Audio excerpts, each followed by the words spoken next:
Technology నేను ఎప్పుడో 30 ఏళ్ల మునుపు ఆలోచించాను. అప్పుడప్పుడే ఇంటర్నెట్ వచ్చింది.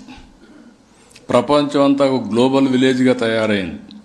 అంత మునుపు అమెరికాలో ఏం జరుగుతుందో మనం తెలుసుకోవాలంటే ఒక నెల ఒక వారం పట్టేది. ఎవరో ఒక లెటర్ రాస్తే మన వాళ్ళు చెప్తేనే మనకు తెలిసేది. లేదంటే ఫోన్లో మాట్లాడితే అది కూడా ఫోన్లు సరిగా కూడా పోయేటివి కాదు. అప్పుడు నేను ఆలోచించినప్పుడు ఐటీ యొక్క ప్రాముఖ్యత ఆలోచించి ఐటీని అడాప్ట్ చేశాను.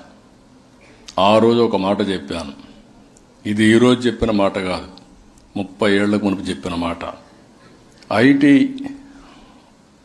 అడాప్ట్ చేసుకోండి, మన జీవితాల్లో మార్పు వస్తుంది. మన పిల్లలకు ఐటీ విద్య నేర్పించండి, అందరికంటే బాగా రాణిస్తారని ఆ రోజు నేను చెప్పాను. ఈరోజు గర్వంగా చెప్పగలుగుతున్నా.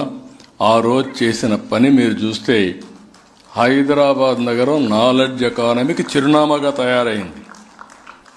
ఐటీ చదువుకున్న తెలుగువాడు ప్రపంచంలో ఎన్ని దేశాలున్నాయో అన్ని దేశాల్లో ఉన్నారు.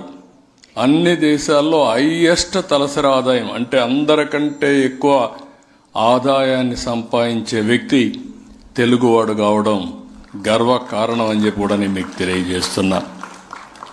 అలాంటిది ఈరోజు ఇంకొక పక్క గుర్తుపెట్టుకోవాలి. ఐటీ జీవనోపాధిస్తుంది.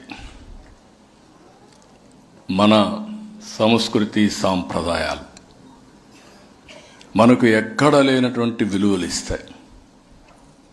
ఆ విలువలతో ఎవరైతే ముందుకు పోతారో వాళ్ళకుండే ఆనందం వేరే వాళ్ళకు ఉండదు. డబ్బులు ఒకటే చాలదు, విలువలో కూడా ఉండాలి.